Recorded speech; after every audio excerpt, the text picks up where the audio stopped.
దేవునికి స్తోత్రం. మీ అందరికీ నా వందనాలండి. మనం పరిశుద్ధాత్మ కూడికలో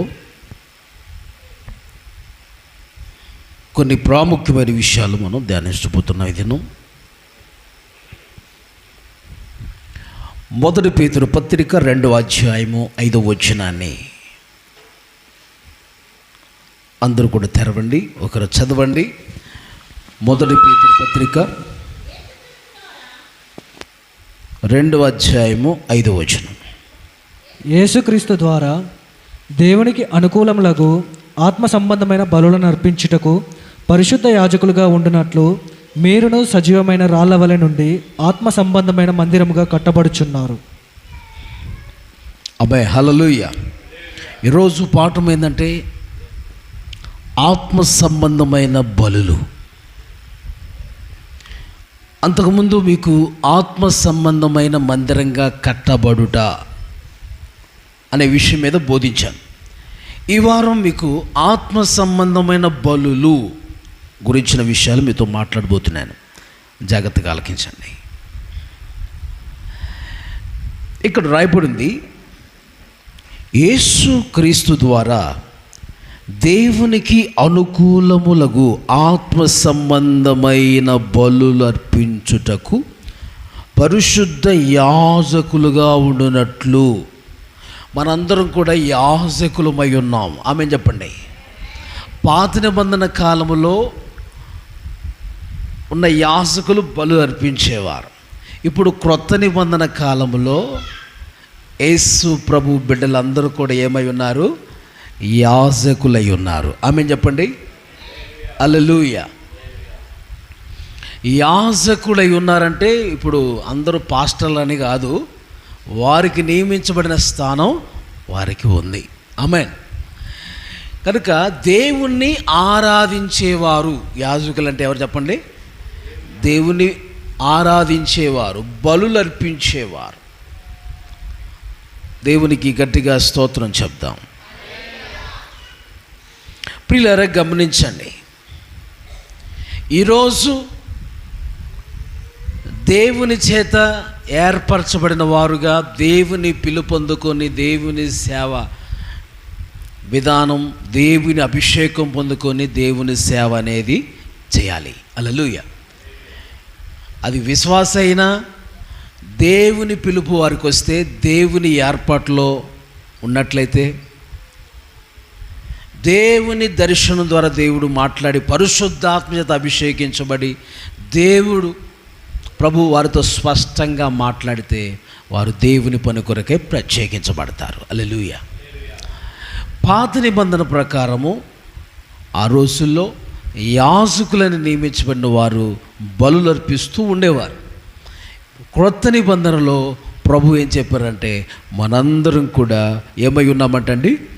యాజక సమూహం అని అన్నాడు. 2వ అధ్యాయము, అదే పేతురు పత్రిక 2వ అధ్యాయములో 9వ వచనంలో అన్నాడు, అయితే మీరు చీకటిలో నుండి ఆశ్చర్యకరమైన తన వెలుగులోనికి మిమ్మల్ని పిలిచిన వాని గుణాతిశయములను ప్రచురము చేయు నిమిత్తము ఏర్పరచబడిన వంశమును, రాజులైన యాజక సమూహమును, పరిశుద్ధ జనమును, దేవుని సొత్తైన ప్రజలనై ఉన్నారు. రాజులైన యాజక సమూహమును అని అన్నాడు. హల్లెలూయా. రాజులైన యాజక సమూహం అట. ఎవరంటే చీకట్లోంచి ఆశ్చర్యకరమైన వెలుగులైనటువంటి యేసుక్రీస్తులకు వచ్చిన వారందరూ ఏమై ఉన్నారు? రాజులైన. మనం ఎవరు? రాజులం. మనం ఎవరు? యాజకులం. నువ్వు ఎవరయ్యా అంటే నువ్వేం చెప్పాలి? నేను రాజుని, రాజాతి రాజు కొడుకుని, రాజు తర్వాత రాజుని. హల్లెలూయా. మీరెవరయ్యా? యాజకుని. హల్లెలూయా. యాజకులం. ఆమేన్. దేవునికి స్తోత్రం. సేవకులం, యాజకులం, సువార్తికులం. హల్లెలూయా. సేవకులం. మీదే కులం అండి? మీదే కులం అండి? సేవకులం అండి. సేవకులం. ఆమె చెప్పండి. యాజకులం, సువార్తికులం. క్రైస్తవంలో కులము లేదు. ఆమేన్. Praise the Lord. ప్రియులారా గమనించండి, ఈరోజు పాఠం బలులు. ఏ బలులు అంటే ఆత్మ సంబంధమైన బలులు. పాత నిబంధనలో భూ సంబంధమైన బలులు, ఆచార సంబంధమైన బలులు, శరీర సంబంధమైన బలులు అర్పించేవారు. ఆమేన్. ఏమేమి అర్పించేవాళ్ళు తెలుసా? పశువుల్లో నుండి ఎద్దును, పక్షుల్లో నుండి పావురాలని, గొవ్వలని. పేదోళ్ళు అయితే పావురాళ్ళు, గొవ్వలు తెచ్చుకోవాలి. పేదోళ్ళు అయితే, కొంచెం డబ్బున్నోళ్ళు, ధనవంతులైతే ఎద్దుల్ని తీసుకొచ్చి బలి అర్పించాలి తమ పాప క్షమాపణ నిమిత్తం ఆ రోజుల్లో. ఆమేన్. యాజకుడి దగ్గర తీసుకొచ్చిన పశువు మీద వారు చెయ్యి పెట్టాలి. మేము మా పాపం బదులుగా ఈ బలి అర్పిస్తున్నాము అని. ఇతని పాపానికి అది బలి అయిపోతుంది. ఆమె చెప్పండి. మన పాపాల కోసం యేసయ్య బలయ్యాడు. ఆమె చెప్పండి. వారు పాపం చేసినప్పుడల్లా ఒక్కొక్క ఎద్దును, ఒక్కొక్క పావురాలని, గొవ్వలను అర్పించేవారు.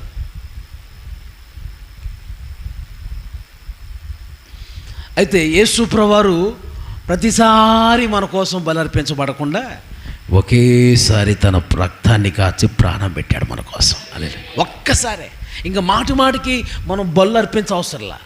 మాటికి ఎద్దుల్ని, మేకల్ని, గొర్రెల్ని, ఏమండి, పక్షులైన పావురాలను అర్పించవసరం లేదు. యేసయ్యే మన కొరకు చెప్పండి పస్కా పశువుగా, బలిగా ఆయన మార్చబడ్డాడు. హల్లెలూయా. చాలామంది ఆచారం అండి, ఇంకా ఇప్పుడు కూడా కొంతమంది ఆచారం పాటించే వాళ్ళు, అక్కడక్కడ పాత నిబంధన విధానాలు ఆచరించే వారు ఉంటూ ఉన్నారు.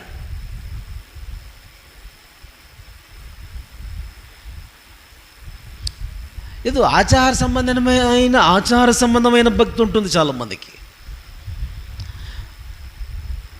బైబిల్లో నికాలోస్ అనేటువంటి వ్యక్తి మీ అందరికీ తెలుసా? అంతియొక్క వాడకు నికాలోస్ ఉన్నాడు.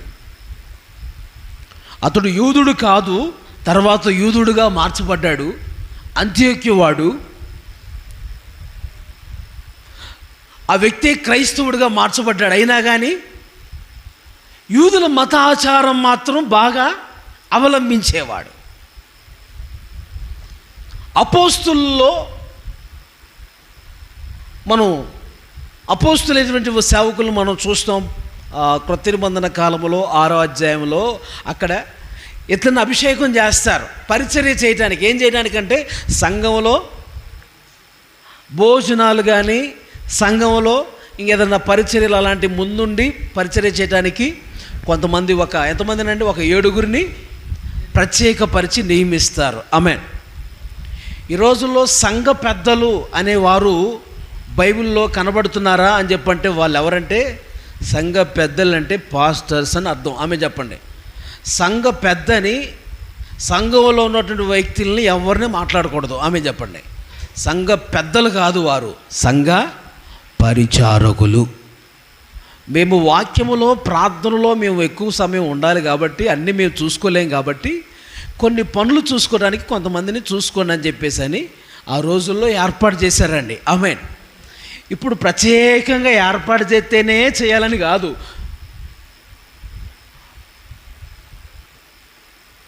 ఏదన్నా కార్యక్రమం వచ్చినప్పుడు ముందుండి పరిచర్యలో పాలు పంపులు పొందుకోవాలి. ఆమేన్ చెప్పండి. హల్లెలూయా, హల్లెలూయా. ఆ రోజుల్లో వారు నియమించారు కాబట్టి వాళ్ళు చేశారు, ముందున్నారు. ఏదన్నా పని చేయడానికి మేము చేయకూడదు, నియమిత్తేనే, ప్రత్యేకంగా అభిషేకం చేస్తేనే మేము అప్పుడు దాంట్లో ఉంటాం అనడానికి లేదండి. ఆమేన్ చెప్పండి. అయితే ఆ నికాలోస్ మనం చూస్తే నికాలోయితుల బోధలు అని కూడా మనం మరొక సందర్భంలో ప్రకటన గ్రంథంలో కూడా మనం చూస్తాం. ఏంటయ్యా ఆయన బోధ అంటే ఆచారం. చెప్పండి. ఆచార సంబంధమైంది. కొంతమంది అండి ఉంటారు కదా, శనివారమే ఆరాధన చేయాలి, ఆదివారం కాదు అంటే ఏ ఆచారం పాటిస్తారు చెప్పండి? యూదుల ఆచారం. ఇలాగ నిఖాలోతు బోధలు అంటే అయ్యే మరి ఏంటి ఆచారం అండి. ప్రభు రాత్రి భోజనం రొట్టె విరిచను గనుక ఎప్పుడు ఇవ్వాలి? బల్లారాధన ఎప్పుడు తీసుకోవాలి? రాత్రి భోజనమే చేయాలి. ఎప్పుడంట? ప్రభు రాత్రి భోజనం రొట్టె విరిచాడు కనుక రాత్రిపూటే బల్లారాధన తినాలి అనే వాళ్ళు కూడా లేకపోలేదు, ఉన్నారు. కొంతమంది వారం బల్లారాధన ఇస్తున్నారు, కొంతమంది నెలకి బల్లారాధన ఇస్తున్నారు. ఏది రైటు అంటే బైబిల్ చెప్తుంది. బైబిల్లో అపోస్తుల కాలంలో వాళ్ళు ప్రతి దినము రొట్టె విరిచి అని రాయబడి ఉంది. ఆ దినాల్లో ప్రతిదినం రొట్టె విరిచారంటే అర్థం ఏంటి? ఆ రోజుల్లో చర్చిలు లేవు, ఇళ్ళల్లో రొట్టె విరిచేవాళ్ళు. అసలు వాళ్ళ ఆహారమే రొట్టెలు తింటమే కదా. ప్రతి భోజనంకు ముందు అంటే మొదటి రొట్టె వాళ్ళు విరిచి, అర్థమైందని చెప్పింది.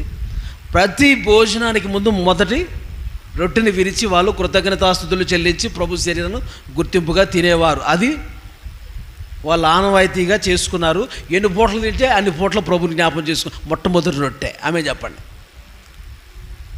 అంటే వాళ్ళు ప్రతిదినం రొట్టె విరిచారు. ఇప్పుడు ఆ లెక్క ప్రకారం మనం ఏం చేయాలి మరి? ప్రతిదినం చెప్పండి, కుదిరిద్దా? కొంతమందికి కుదరక వారానికి ఒకసారి పెట్టుకున్నారు. అర్థమైందమ్మా? కొంతమంది కుదరక చెప్పరే వారానికి ఒకసారి పెట్టుకున్నారు. కొంతమందికి కుదరక నెలకు ఒకసారి పెట్టుకున్నారు. ఆమె చెప్పండి. వారం ఇవ్వటం తప్పు కాదు, చెప్పండి. నెలకు ఒకసారి తీసుకోవటం తప్పు కాదు. డైలీ ఆ రోజు తీసుకున్నారు కాబట్టి వాళ్ళు తీసుకోవటం కూడా తప్పు కాదు. ప్రభు శరీరం రక్తం తిన్నామా లేదా? దేవునికి స్తోత్రం. ఏమండి? ప్రభు శరీరం రక్తం మనం తిని త్రాగి ఆ ప్రకారంగా జ్ఞాపం చేసుకుంటూ ఉన్నామా లేదా? ఆచారంగా మాత్రం ప్రతి ఆదివారం ఇవ్వాలి బల్లారాధన. నెలకోసారి ఇత్తానికి వీల్లేదు అంటానికి లేదు, అది పాపం కాదు. ఆమె చెప్పండి. నెలకోసారి తీసుకునేది పాపం కాదు. నేను బిడ్డలారా గమనించండి. వారం తీసుకునేది పాపమే కాదు. ప్రభు శరీరాన్ని రక్తాన్ని జ్ఞాపం చేసుకుంటూ తీసుకోవాలి. అయితే వారం తీసుకుంటే నీకు ఎలా ఉంటుందంటే, అలవాటుగా ఎప్పుడు వారం తీసుకునేదేగా, ఏది చెప్పరా? వారం తీసుకునేదేగా అనేటువంటి ఒక నిర్లక్ష్యం నీలో వచ్చింది. కాబట్టి నెలకు ఒకసారి అనుకో, కొంచెం భయంగా ఉపవాసం ఉండి కొంచెం సరి చేసుకొని పరిశుద్ధపరచుకొని ముందు రోజే 1-2 రోజుల నుంచి ఉపవాసం ఉండి ఏమైనా పరిశుద్ధపరచుకొని తీసుకుంటాం మనం ఏర్పాటు చేసాం. ఆమె చెప్పండి. దైవజనులు ఇది మంచిగా ఉంటుందని అలాగా ముందు రోజే శుక్రవారం రోజు, శనివారం రోజు, ఆదివారం కొరకు శుక్రవారం నుంచే మనం ఏం చేస్తున్నాం చెప్పరా? పరిశుద్ధపరుచుకొని సరి చేసుకొని బల్లారాధన కోసం సిద్ధపడేలాగా దైవజనులు నియమించారు. దేవునికి స్తోత్రం. ఇది మంచిదియు, ఇది అనుకూలమును, ఇది ఉత్తమమునై ఉన్నది. దేవునికి స్తోత్రం. అర్థమవుతుందా అండి? వారం తీసేసుకుంటే చెప్పండి, కొంతమంది ఎప్పుడూ తీసుకునేదే కానటువంటి ఆనవాయితీగా తీసుకునే వాళ్ళు కూడా లేకపోలేదు. కొంతమంది నెలకు ఒకసారి తీసుకుంటే అయ్యగారు పాపాలన్నీ చేసినాను గుర్తుంటాయా? వారం అయితే గుర్తుంటాయి. పిచ్చి మాటలు. కాకపోతే వారం అంతా చేసి గుర్తుంటే నెలంతా చేశాం కాబట్టి ఆ పాపాలు గుర్తుండవా? దేవునికి వ్యతిరేకంగా చేసిన ప్రతి దోషాలు ఒప్పుకొని సరి చేసుకోవడానికి అందుకనేగా శుక్రవారం, శనివారం, ఆదివారాలు పెడుతుంది. సరి చేసుకొని పరిశుద్ధపరచుకొని బల్ల తీసుకోవాలని. ఇక్కడ శుక్రవారం, అక్కడ శనివారం, ఆదివారం రోజులు ఆమె పరిశుద్ధపరచుకొని సరి చేసుకొని యేసయ్య శరీరాన్ని రక్తాన్ని మనం తిని త్రాగుతూ ఉండాలి. ఆమె ఏదో ఆచారంగా ప్రభు రాత్రి భోజనం కనుక రాత్రే తినాలని ఆ విధానం ఏమి కాదు. నువ్వు అలా చేస్తే ఏం చేసినట్టు? ఒక ఆచారంగా చేసినట్టు. ఆచార సంబంధమైన బలులు, ఆచార సంబంధమైన విధానాలు ఆ రోజుల్లో పాత నిబంధన కాలంలో అర్పించారు. కానీ బలులు అవి ఇప్పుడు మనం అర్పించాల్సింది ఏ బలులు? ఆత్మ సంబంధమైన బలులు. పాత నిబంధన కాలంలో బలులేంటి? శరీర సంబంధమైన, భూ సంబంధమైన బలులు. అవి ఏంటవి? దహన బలి. ఏంటవి? నైవేద్య బలి. ఏం బలి? పాత నిబంధన కాలంలో ఉండేవి. సమాధాన బలి. ఏం బలి?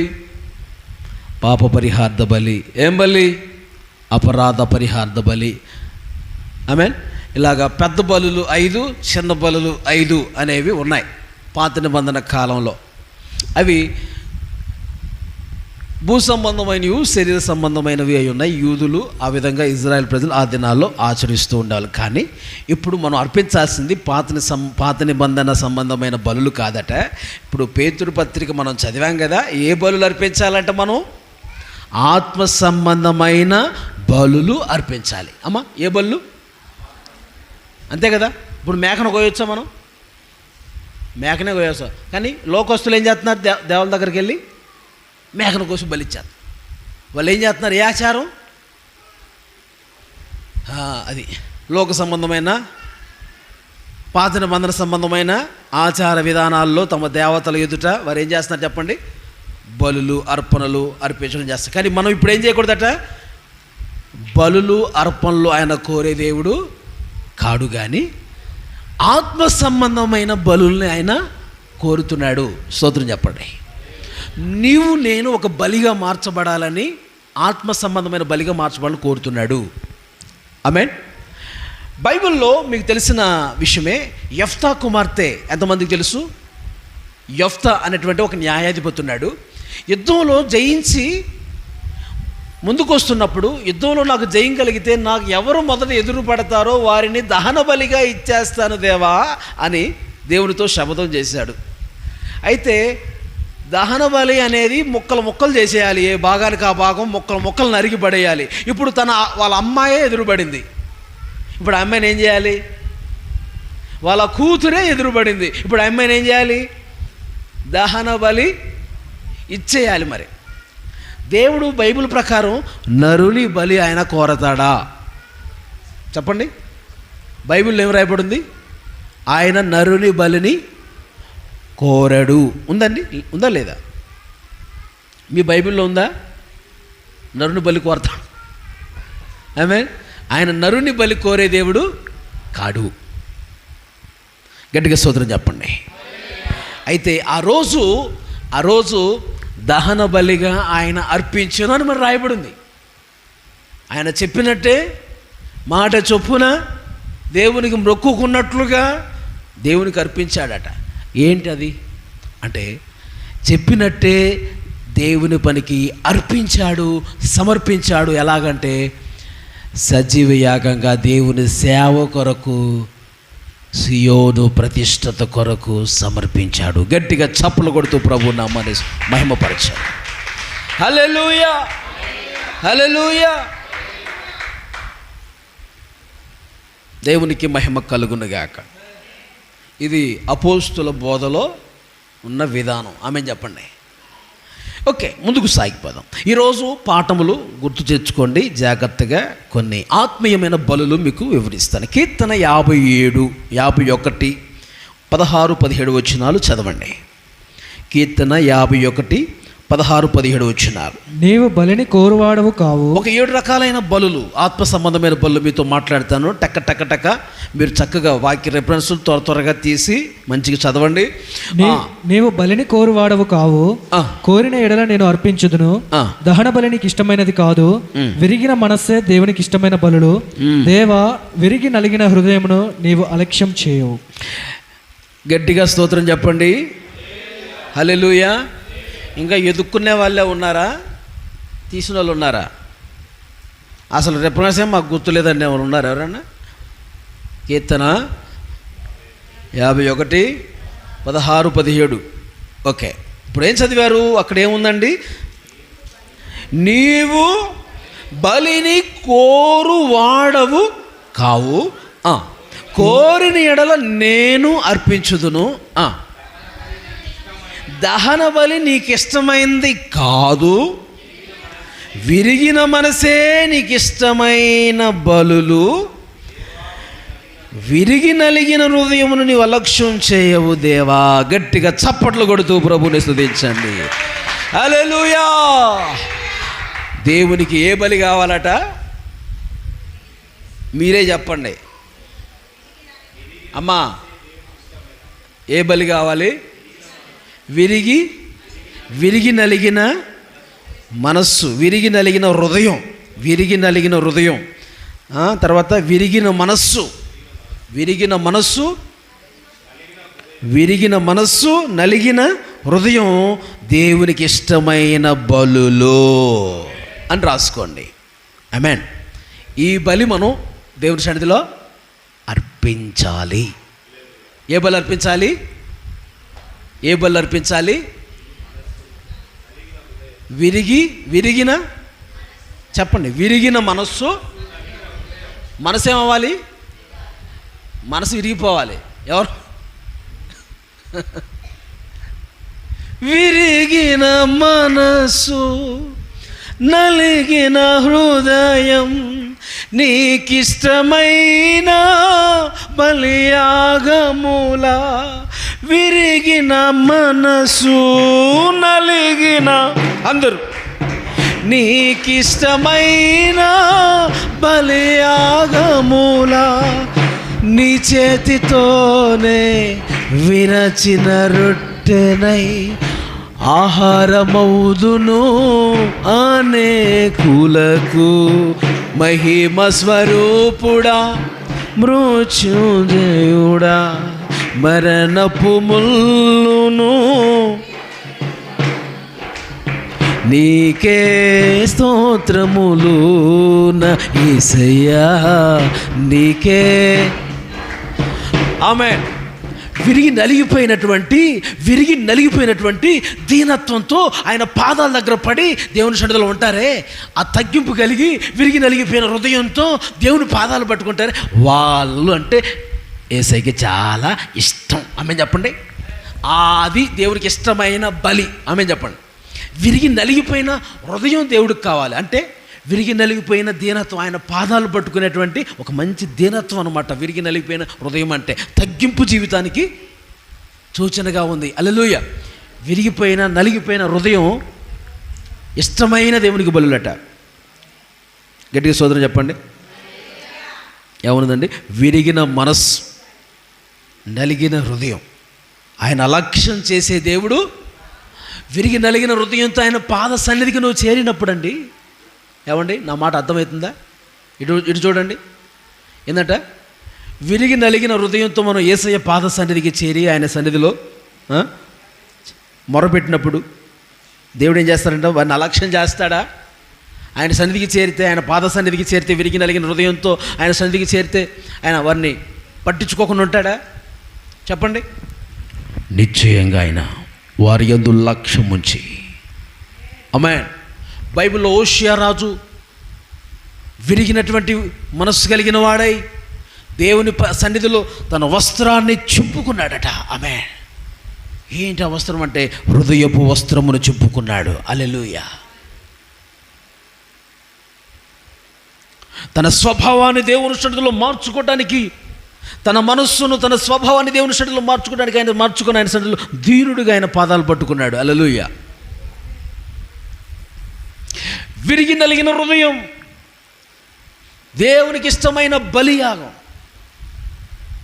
కఠిన హృదయం కాదు. ఏ హృదయం కాదు? కఠిన హృదయం కాదు. స్తోత్రం చెప్పండి. అమ్మా, మీరు నా వైపు చూడండి, మీరు కంట్రోల్లో ఉండాలి. హల్లెలూయా.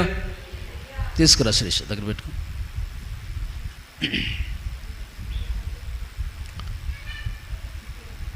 గట్టిగా స్తోత్రం చెప్తామా? హల్లెలూయా. విరిగి నలిగిపోయిన హృదయం కలిగిన వారు ఆయన సన్నిధిలో దీనత్వంతో తగ్గింపుతో ఆయన పాద సన్నిధి మనం చేరినప్పుడు తప్పకుండా దేవుడు వారిని యందు లక్ష్యం ఉంచుతాడు. అలా రావాలి దేవుని దగ్గరికి, విరిగి నలిగిపోయిన హృదయంతో రావాలి, తగ్గింపుతో దీనత్వంతో ఆయన పాద సన్నిధి చేరాలి. గర్విష్ఠుడుగా గర్వాంధుడుగా ఆయన పాద సన్నిధికి చేరితే ఆయన నీ ప్రార్థన వినడో. గర్వంతో ఆయన పాద సన్నిధికి చేరితే వినడో. విరిగి నలిగిపోయిన హృదయంతో తగ్గింపుతో దీనత్వంతో యేసయ్య సన్నిధిని చేరితే ఆయన నీ యందు లక్ష్యముంచే దేవుడు, నీ పట్ల ఆయన కార్యము జరిగించే దేవుడు. అక్కడ రాయబడినట్లుగా బలిని కోరువాడవు కాదు నీవు. ఏంది ఆయన కోరే బలి? విరిగి నలిగిన హృదయం అనే బలి. విరిగి నలిగిన హృదయం అనేటువంటి మనస్సు, మన హృదయం, మనస్సు, హృదయం. అలా దేవుని పాద సన్నిధి మనం చేరినప్పుడు అదే మనం ఆయన కోరుకుంటున్న బలి. విరిగిన మనస్సు, నలిగిన హృదయం దేవునికి ఇష్టమైన బలులు. ఆమేన్. గట్టిగా స్తోత్రం చెప్పండి. హల్లెలూయా, హల్లెలూయా. రెండో బలి మనం చూద్దాం. మొదటి సామెయలు గ్రంథం 15వ అధ్యాయం 22వ వచనం. మొదటి సామెయలు గ్రంథం 15వ అధ్యాయము 22 నుంచి చదవండి. అందుకు సమూయేలు తాను సెలవిచ్చిన ఆజ్ఞను ఒకడు గైకొనుట వలన యెహోవా సంతోషించున్నట్లు ఒకడు దహన బలులను అర్పించుట వలన ఆయన సంతోషించునా? ఆలోచించుము. బలులు అర్పించుట కంటే ఆజ్ఞను గైకొనుటయు, అదిగో బలులు అర్పించుట కంటే ఆజ్ఞను గైకొనుటయు, పొట్టేల కొవ్వు అర్పించుట కంటే మాట వినుటయు శ్రేష్టము. అదండి, దేవుడికి బలులు కాదు ఆయన కోరేది. ఏందంట? నీవు దేవుని మాట వింటము, ఆయన ఆజ్ఞ వింటమే ఒక బలి. ఆమె చెప్పండి. ఆయన కోరే బలి ఏంటి చెప్పండి? ఆయన ఆజ్ఞను, ఆయన మాటను మనం వినటమే ఆయన కోరే, ఆయన ఇష్టపడే బలి. నువ్వేం చేస్తావు? అలా చేయట్లే. దేవుని మాటను వినట్లే, దేవునికి దూరంగానే ఉంటున్నావు, దేవుని మాటలకు పట్టించుకోకుండా ఉంటున్నావు, దేవుని మాట నిర్లక్ష్యం చేస్తూ ఉంటున్నావు. అలా ఉంటేనట దేవుని ఎంత ఇష్టపడడు, నీ ఎంత ఆయన సంతోషించలేడు. ఆయన కోరే, ఇష్టపడే, ఆయన సంతోషించే బలి ఏంటంటే ఆయన మాట వినుట. చెప్పండి. ఆయన మాట వినుటే శ్రేష్టం. ఆమె చెప్పండి. ఆయన మాట వినుటే శ్రేష్టం. ఆయనకి ఇష్టమైన బలి అదే. ఆయన ఆజ్ఞను మనం గైకొంటాం. ప్రభు ఆజ్ఞాపించింది మనమేమో చేయకుండా, ఆయన చేయొద్దని చెప్పిన దాన్నే మనం చేసినప్పుడు మన జీవితాల్లో అంత నష్టాన్ని, ఈ సౌలు జీవితంలో కూడా ఈ సందర్భంలో ఏమ్మా దేవునికి అయిష్టమైన కార్యాలే చెప్పండి చేస్తూ జీవించా. దేవునికి వ్యతిరేకమైన కార్యాలే చేస్తూ జీవించా. దేవుని మాట వినకుండానే ఉన్నాడు. అందుకని దేవుని శిక్షకు, దేవుని తీర్పుకు అతడు లోనైపోయాడు. తన పొరుగువాడైన దావీదుకు దేవుడు తన రాజ్యాన్ని అప్పగించాడు, సింహాసనం అప్పగించాడు. తన అవిధేయత, దేవుని మాట వినక, దేవుడు ఆజ్ఞాపించింది కొంత చేయటం, దేవుడు చెప్పింది కొంత చేయటం, తన ఇష్టం కొంత చేయటం. ఈ రోజుల్లో కూడా చాలామంది దేవుడు చెప్పిందేమో కొంత చేస్తారు, కొంత వాళ్ళ ఇష్టాలు, వాళ్ళ విధానాలు చేస్తూ ఉంటే అండి అప్పుడే దేవుని ఆశీర్వాదాలన్నీ కోల్పోతానికి కారణాలు అన్నమాట. ఆమేన్. ఇక్కడ మీరెవరైనా సరే అలా ఉన్నారా? దేవుని మాట కొంత, దేవుని ఇష్టం కొంత, మన ఇష్టాలు కొంత మనం చేస్తే దేవుని ఆశీర్వాదాలకు మనం ఏమైపోతామండి? దూరం అయిపోతాం కదా. సౌలు దూరం అయిపోలే, పోగొట్టుకున్నాడా? దేవుని దీవెన పోయిందా లేదండి?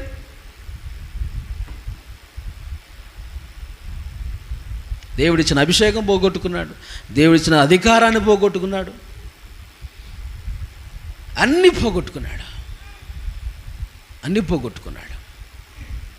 కాబట్టి ప్రియులారా గమనించండి, దేవుని సన్నిధిలో మనం దేవుని మాట విని ఆ మాట ప్రకారం మనం జీవిస్తే అదే ఒక బలి. ఆమేన్. దేవుని ఆజ్ఞ, దేవుని మాట ఏమని చెప్తుంది? ఒకటి, దేవుడిని ప్రేమించాలి అన్నది మొట్టమొదటి ఆజ్ఞ. రెండవ ఆజ్ఞ ఏంటి చెప్పండి?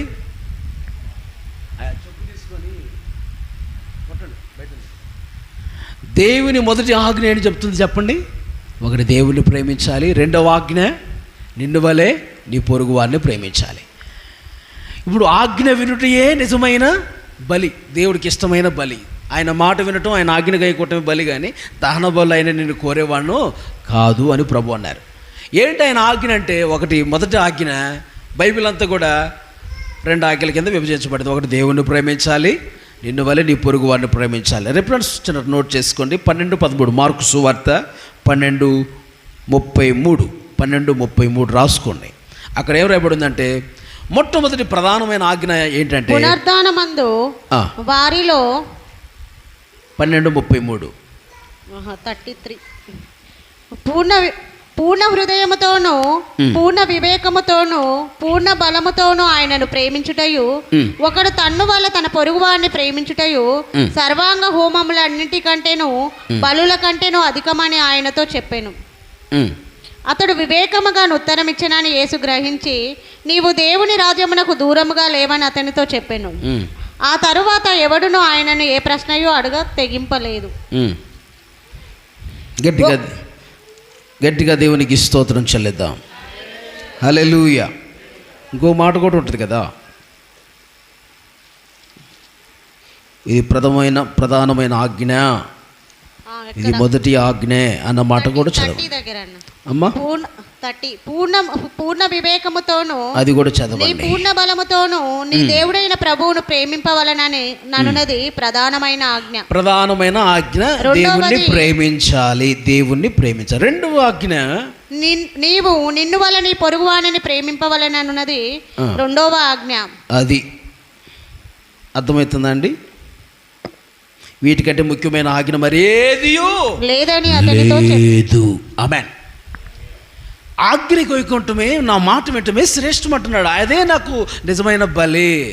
కానీ దహన వాళ్ళు నైవేద్యాలు నాకేమీ అవసరం లేదు.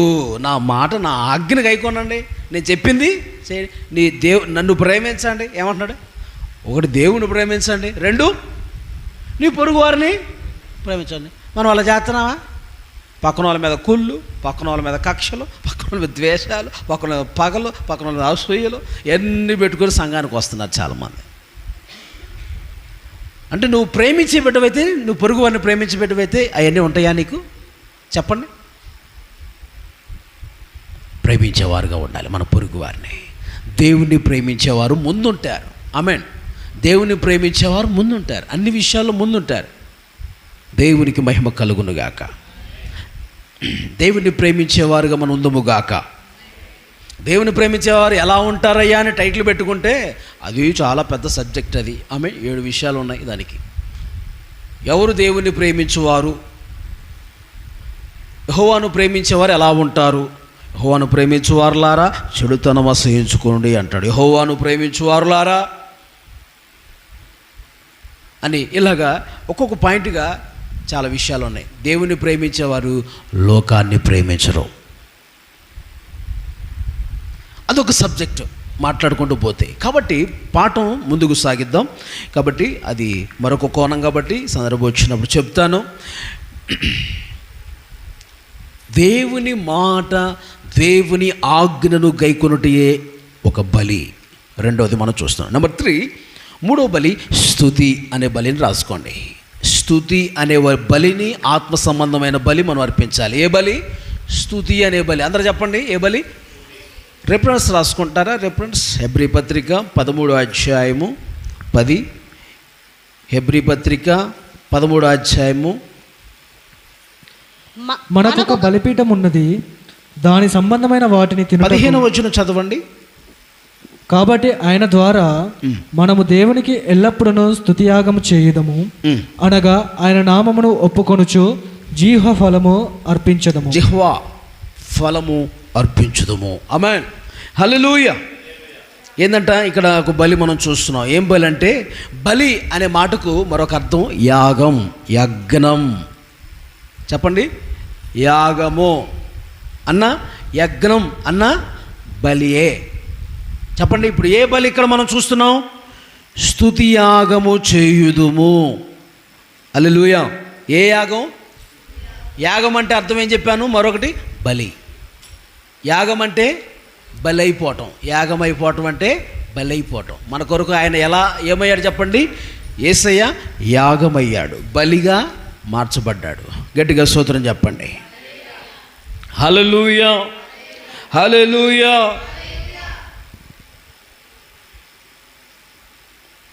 ఆయన యాగమైపోయాడు. అలాగనే దేవుని సన్నిధిలో మనందరం కూడా స్తుతి అనే బలిని దేవుని సన్నిధిలో అర్పించాలి. కీర్తన 50:3 కూడా చూడండి. కీర్తన 53 కూడా చూడండి.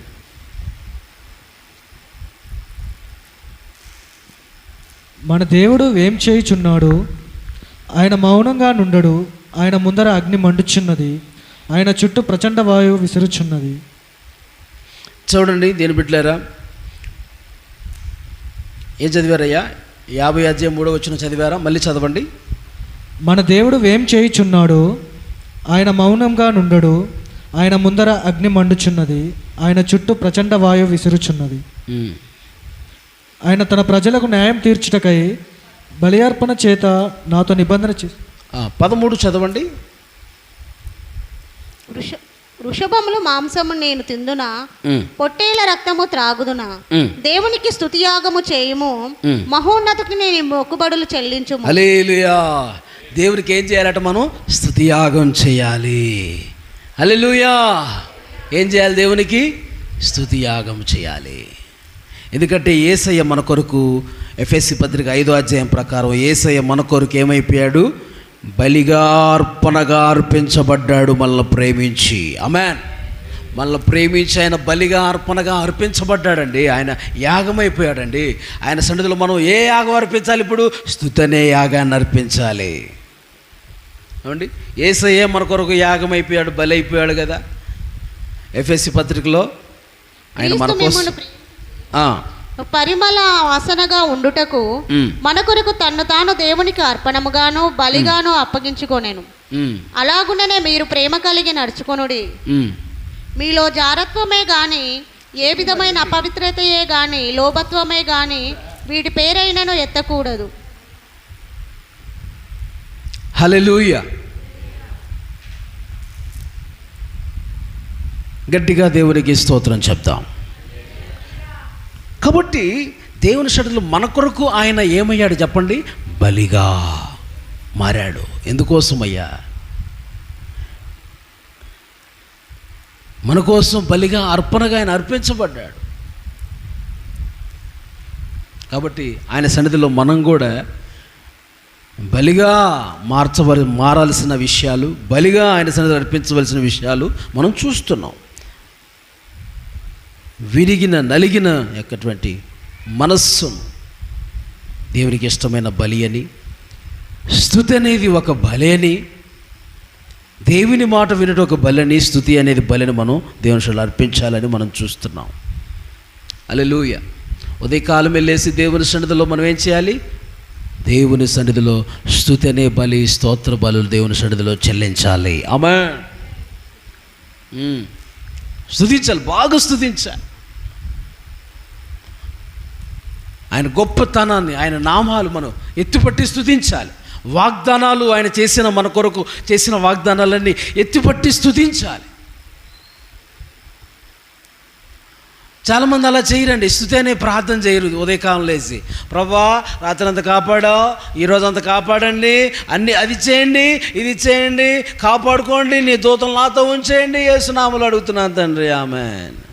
అయిపోద్ది, ప్రార్థన అయిపోద్ది. అదే ప్రార్థన చేయటం. స్తుతి అనే బలిని దేవుని సన్నిధిలో మనం అర్పించాలి. మానక దేవుని స్తుతించాలి, దేవుని ఆరాధించాలి, ఆయన నామాలు ఎత్తిపట్టి ఆయన ప్రభుని కనపరచాలి.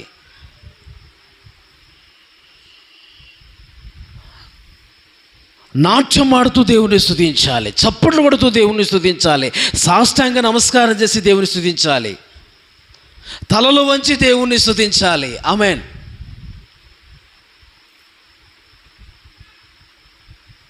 ఆకాశం వైపు కన్నులెత్తి స్తుతించాలి, కళ్ళు మూసుకొని స్తుతించాలి. ఎలా స్తుతించాలి అని టైటిల్ పెట్టుకుంటే ఇవన్నీ వస్తాయి. ఆమేన్.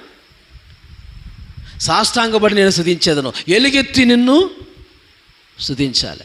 కొంతమంది నోట్లో నోరు ఉండదండి, నోట్లోనే స్తుతిస్తారు. అలా ఉంటే నీ నోరు మూతబడిద్ది, దేవుడు నోరు మూసేస్తాడు అంతే. చర్చిలో మీరు వచ్చిన తర్వాత నోరులు బాగా తెరిచి దేవుణ్ణి స్తుతించాలి. ఆమేన్. కరెంటు పోయిందనుకో, అప్పుడు ఏం చేయాలి? ఎక్కడ ఓడిపోద్దిరా బాబు నా స్వరం పోయిద్ది అని నోట్లో స్తుతించడం కాదు, గట్టిగా పాడి ఎలుగెత్తి పాడి స్తుతించాలి ఆ టైంలో. ఆమేన్. టయాన్ని బట్టి స్వరాన్ని పెంచాలి. ఆమేన్. సమయం వచ్చినప్పుడు గలమెత్తి ఆయన సన్నిధిలో ఆయన స్తుతించాలి. గలమెత్తి నీ కీర్తి నే చాటెదా, నీకే వందనం. హల్లెలూయా. గలమెత్తి మనం స్తుతించాలండి. దేవునికి మహిమ కలుగునుగాక. నెంబర్ 4, రోమపత్రిక 12:1 సజీవ యాగం అనే బలిని దేవుని సన్నిధిలో ఆత్మ సంబంధమైన బలిని మనం అర్పించాలి అని రాయబడి ఉంది. 12:1 రోమపత్రిక 12:1. కాబట్టి సహోదరులారా పరిశుద్ధమును దేవునికి అనుకూలమునైన సజీవ యాగముగా మీ శరీరములను ఆయనకు సమర్పించుకొనుడని, సజీవ యాగంగా మీ శరీరాలు దేవునికి సమర్పించుకోండి. దేవుని వాత్సల్యమును బట్టి మిమ్మల్ని బతిమాలుకొనుచున్నాను. హల్లెలూయా. ఇట్టి సేవ మీకు యుక్తమైనది. అది అమ్మా, ఇటు చూడండి. ఏ బలి అర్పించాలి? సజీవ యాగంగా దేవుని సన్నిధిలో అర్పించాలంట. మన సజీవ యాగంగా మన శరీరములు దేవునికి సమర్పించాలి, మన అవయవాలు దేవునికి చెప్పరే సమర్పించాలట. మన అవయవాలని దేవునికి ఏం చేయాలమ్మా? సమర్పించాలి. ఉదయమే లేచి మనం దేవుడికి ఏం చేయాలి? బలిపీఠం మీద మనం మన అవయవాలన్నీ పెట్టి దహించమని ప్రభుతో చెప్పాలి. హల్లెలూయా. మన కళ్ళు దేవునికి సమర్పించాలి, మన చెవులు దేవుని సన్నిధిలో సమర్పించాలి. ఏమని సమర్పించాలి చెప్పండి? ప్రభువా, నా కళ్ళతో నేను చూడనయ్యా, నా కళ్ళతో మీరే చూడాలి. ఈ కళ్ళ ద్వారా చెడు చూడకుండా నా కళ్ళు మూసేయండి. నా చెవులతో చెడు వినకుండా, చెడు మాటలు వినకుండా, చెడు వార్తలు వినకుండా, చెడు విషయాలు వినకుండా నా చెవులు మూసివేయండి అని దేవుడికి అప్పగించుకోవాలి. ఆమె నీ స్వరం నేను వినాలయ్యా. ఏం వినాలి? నీ స్వరం. నా కళ్ళతో నీ మహిమను చూడాలయ్యా, నిన్ను చూడాలయ్యా, నీ కార్యాలను చూడాలయ్యా అని దేవుడికి అప్పగించుకోవాలి. ఈ చేతులు ఉన్నాయా? ఈ చేతులు కూడా దేవునికి అర్పించుకోవాలి. నా చేతులు నీ సన్నిధిలో అర్పిస్తున్నానయ్యా, ఈ చేతుల ద్వారా అపవిత్రమైనవి పనులు చేయకుండా, అపవిత్రమైనవి ముట్టుకోకుండా ప్రభువా ఈ చేతులను నీకు అప్పగిస్తున్నానయ్యా అని దేవునికి అర్పించాలి. ఈ చేతులతో ఏమంటే అపవిత్రమైన చోట్ల పట్టుకోవటం, అపవిత్రమైన బిడ్డలు పట్టుకోవటం, అపవిత్రమైన మందు సీసాలు పట్టుకోవటం,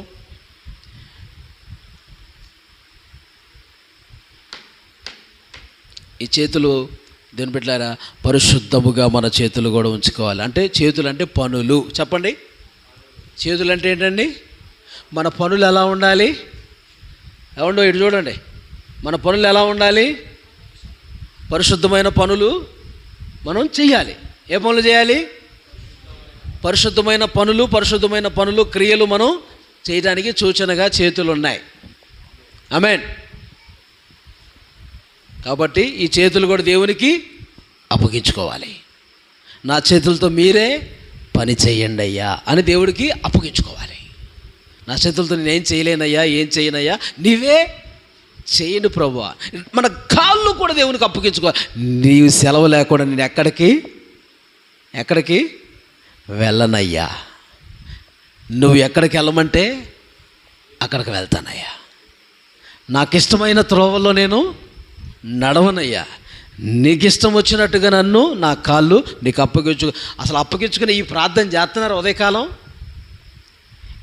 ఈ ప్రార్థన చేయాలి, ప్రతి ఉదయకాలం చేయాలి. ఆమేన్.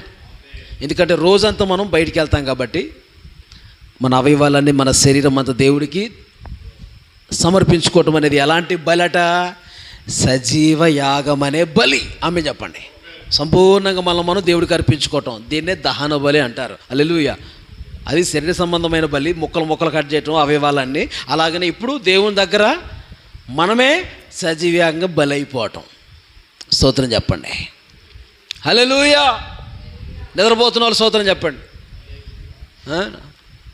అంతేనా? గట్టి స్తోత్రం చెప్పండి అందరూ. మెలకుగా ఉన్నారు అందరూ?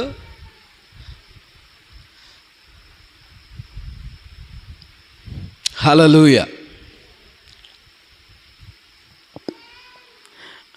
5వ విషయం మీతో మాట్లాడతాం. ఫిలిప్పీ పత్రిక 2వ అధ్యాయము 17వ వచనం. ఫిలిప్పీ పత్రిక 2వ అధ్యాయము 17వ వచనం. మరియు మీ విశ్వాస యాగంలోను దాని సంబంధమైన సేవలోను నేను పానార్పణముగా పోయబడినను నేను ఆనందించి మీ అందరితో కూడా సంతోషింతును. చూసారా? విశ్వాస యాగం అనేది కూడా బలి. దేవుని సన్నిధిలో విశ్వాస యాగం, దేవుని సన్నిధిలో ఆ బలి అర్పించాలి. దేవుని మీద ఒక నమ్మకం, దేవుని మీద ఒక నమ్మకంతో కూడినటువంటి జీవితం విశ్వాస యాగం. ఆమేన్. విశ్వాస యాగం అనే బలిని దేవుని సన్నిధిలో సమర్పించుదుముగాక. దేవునిలో స్థిరముగా నిలిచి విశ్వాసాన్ని కాపాడుకుంటూ అంతం వరకు, చివరి వరకు కాపాడుకోవటం అనేది కూడా ఒక బలిగా ఎంచబడింది. విశ్వాసాన్ని కలిగి ఉండటమే కాదు, కలిగి ఉన్న విశ్వాసాన్ని ఎక్కడ పోకుండా దేవుని మీద నమ్మికతో మనం ఉంటూ ఉండాలి. బైబిల్లో యోబు కూడా ఎక్కడ విశ్వాసాన్ని కోల్పోలేదు. దేవుని సన్నిధిలో విశ్వాస యాగమై అతను జీవించాడు. ఆమేన్. విశ్వాసం ఎక్కడ తొలగిపోలేదు యోబుది. దేవుడి మీద ఎన్ని బాధలు వచ్చినా, ఎన్ని కష్టాలు వచ్చినా విశ్వాసంలోంచి అయినా తొలగిపోలేదు. ప్రభువులో నిలబడి స్థిరంగా ఉన్నాడే, విశ్వాస యాగములో ఆయన నిలబడ్డాడు. హల్లెలూయా. బలిగా మార్చబడ్డాడు దేవుని కొరకు. బలైపోయాడు, నలిగిపోయాడు, విరిగిపోయాడు. ఏమండి? దేవుని దృష్టిలో ఆ శ్రమలలో, ఆ ఇబ్బందుల్లో సంపూర్ణమైపోయాడు. దేవునికి స్తోత్రం. హల్లెలూయా. విశ్వాసం అనే యాగం ఏమన్నాడు అక్కడ? విశ్వాస యాగములోను దాని సంబంధమైన సేవలోను నేను పానార్పణంగా పోయబడినను నేను ఆనందించి, ఏందంట? ప్రాణార్పణంగా పోయబడినను. హల్లెలూయా. దేవుని కొరకు ప్రాణాలైనా సరే తెగించే జీవితం కలిగిన వారుగా ఉంటారు అటువంటి విశ్వాసం. ఆమేన్. విశ్వాస యాగం. విశ్వాసం, దేవుని మీద విశ్వాసం ఉన్న వాళ్ళు దేవుని కొరకు చనిపోవటానికైనా, ప్రాణార్పణంగా పోయిపటానికైనా సిద్ధంగా ఉంటారు. హల్లెలూయా. చంపేస్తా నిన్ను, జై శ్రీరామ్ అను అని అంటే ఏం చేస్తావు? అనేస్తావా? యేసయ్య కోసం చావటానికైనా రెడీగా ఉండాలి. ఆమె చెప్పండి. ఈ మధ్య ఏదో చిన్న వీడియో ఏదో పెట్టారు.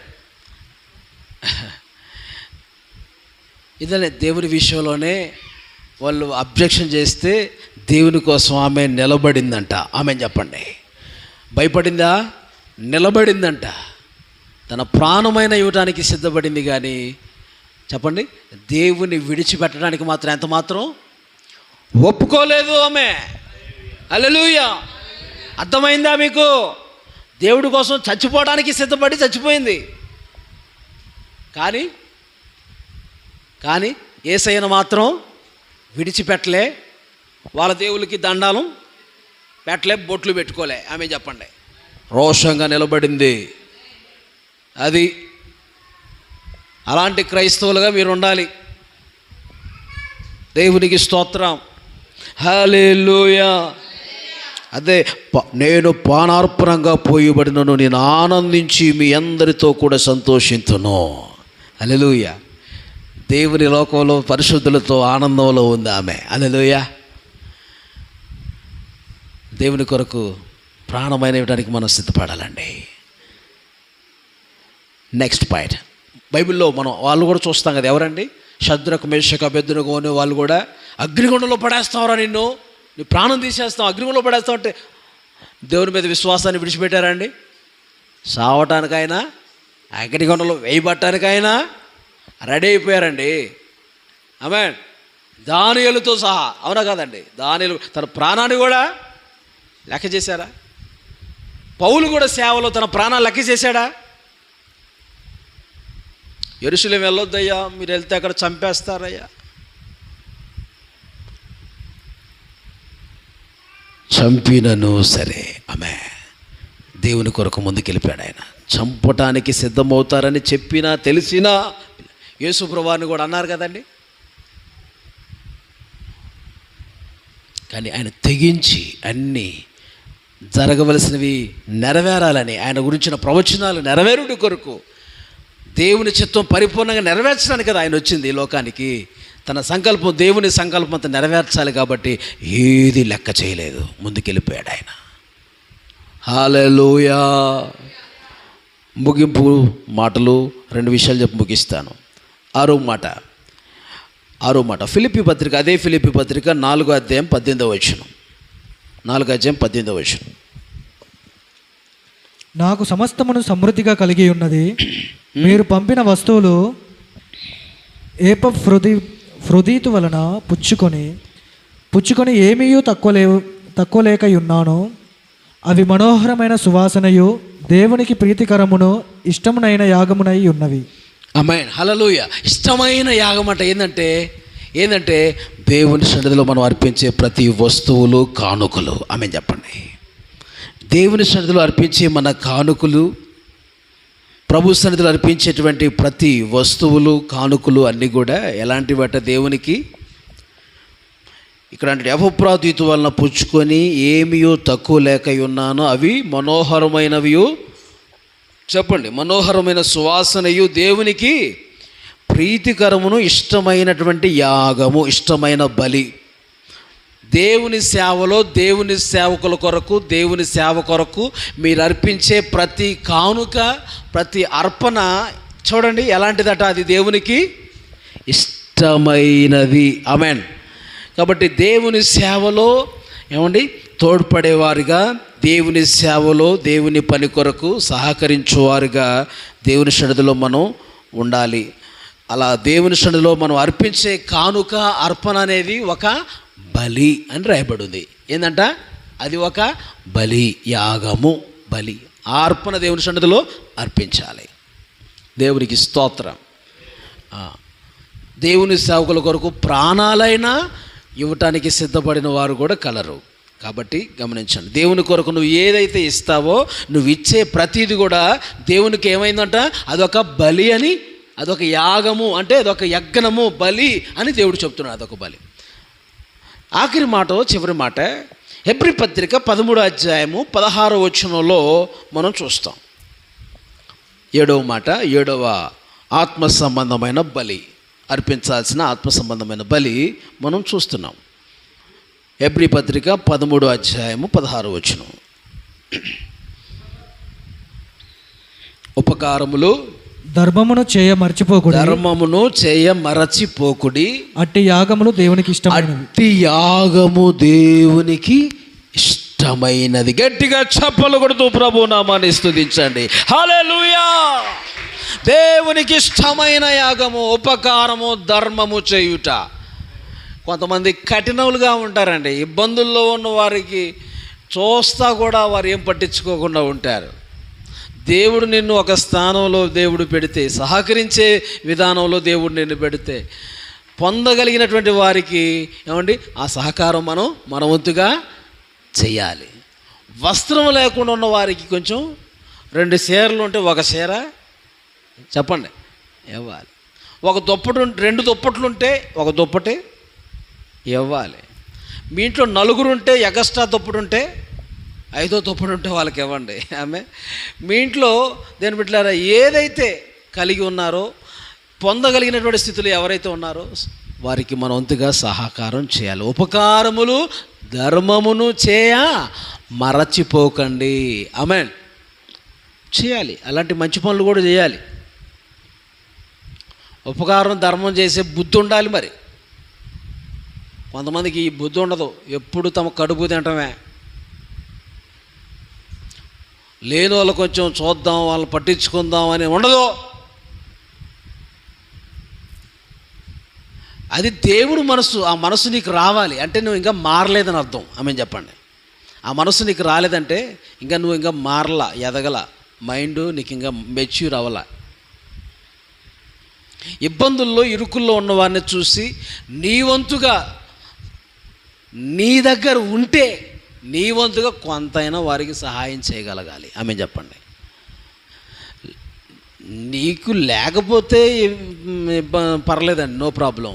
దాని గురించి నువ్వు కలిగి ఉండి అన్నీ కలిగి ఉండి సహకరించే స్థితి నీకుండి చేయకపోతే అది పాపం. ఏంటంటే అది పాపం అని బైబిల్ చెబుతుంది. అవునా కదా? మేలు చేయ నెరిగియు పొందదగిన వారికి చేయకపోయిన అది పాపమగును. ఆమేన్. పాపం అంటే అది బైబిల్ చెబుతుంది స్పష్టంగా. పేతురు యాకోబు పత్రికల్లో రాయబడి ఉంది అన్నమాట. కాబట్టి ప్రియులారా, ఉపకారములు ధర్మములు చేయాలి. బైబిల్లో కొర్నేలి ఉపకారం ధర్మం చేస్తూ ఉన్నాడు. ఏమండి, కొర్నేలి అపోస్తల 10వ అధ్యాయంలో ఉపకారం ధర్మములు చేస్తూ ఉన్నాడు. అలాగనే ఎవరండి ఆయన, దోర్కా తబిత అనే లేడీ, ఆమె టైలరింగ్ చేసి అనేక పేదవాళ్ళకి ఫ్రీగా బట్టలు కుట్టించేసిందంట. ఆమె ఫ్రీగా బట్టలు కుట్టించిందంట. అదండి, ఇలాంటి ఆత్మ సంబంధమైన బలులు మనం దేవుని సన్నిధిలో అర్పించువారుగా ఉండాలి. ఆమేన్. ఒకసారి లైన్గా చెప్దామా? ఈరోజు నేర్చుకున్న విషయాలు. ఒకటి, ఆత్మ సంబంధమైన మనం బలు అర్పించాల్సిన విషయాలు ఏంటి చెప్పండి? విరిగి నలిగిన హృదయం అనేది దేవునికి ఇష్టమైన బలి. 2, దేవుని ఆజ్ఞను గైకొనుటయే నిజమైన దేవునికి ఇష్టమైన బలి. 3, స్తుతి అనే బలి, స్తుతి యాగము దేవునికి బలి, ఇష్టమైన బలి, అది అర్పించాలి. 4, సజీవ యాగం అనే బలి దేవుని సన్నిధిలో అర్పించాలి మనం. 5, విశ్వాస యాగం అనే బలిని అర్పించాలి. 6, దేవునికి మనం అర్పించే కానుక ఒక బలి. ఆమేన్ చెప్పండి. దేవుని సన్నిధిలో మనం అర్పించే కానుక అదొక బలి, దేవునికి స్తోత్రం. తర్వాత 7, ఉపకారములు ధర్మములు చేయుటే దేవునికి ఇష్టమైన బలి. ఆమేన్ చెప్పండి. మన ఇచ్చే కానుకలే కాదు, దేవునికి ఇష్టమైన యాగం బలి. నువ్వే దేవునికి ఒక కానుకగా మార్చబడటమే అది అద్భుతమైన బలి. అందుకని దాంట్లో సజీవయాగంగా దేవునికి సమర్పించుకుంటున్నామన్నామే, అన్ని అవయవాలని దేవునికి సమర్పించుకునే యాగం అనే బలిలోనే ఆ పాయింట్ వస్తుంది. మనమే దేవునికి ఒక బలిగా, మన అవయవాలన్నీ దేవుని సన్నిధిలో బలిగా, కానుకగా ఆయన సన్నిధిలో అర్పించబడాలి. హల్లెలూయా, సమర్పించబడాలి. ఉపకారములు ధర్మములు చేయటం అనేటువంటి ఆత్మ సంబంధమైన ఈ విధమైన బలి దేవుని సన్నిధిలో అర్పించాలి. ఈ విధములైనటువంటి ఆత్మ సంబంధమైన బలులు మనం అర్పించుదుముగాక. ఏమండి, దేవునికి మహిమ కలుగునుగాక. ఈ మాటలు మనందరి హృదయములలో అంతలుగా ఫలింపచేయునుగాక. ఆమేన్. అందరూ మోకరించండి, అందరం ప్రార్థన చేసుకుందాం. ప్రభువా, నీ సన్నిధిలో ఇటువంటి ఆత్మ సంబంధమైన బలులు నీ సన్నిధిలో అర్పించువారుగా మేము ఉంటాము తండ్రి అని ప్రార్థన చేసుకుందాం. ప్రతి వారు నోరు తెరిచి యేసయ్యా యేసయ్యా లోరి షందరల రబ బబ బబ హల్లెలూయా హల్లెలూయా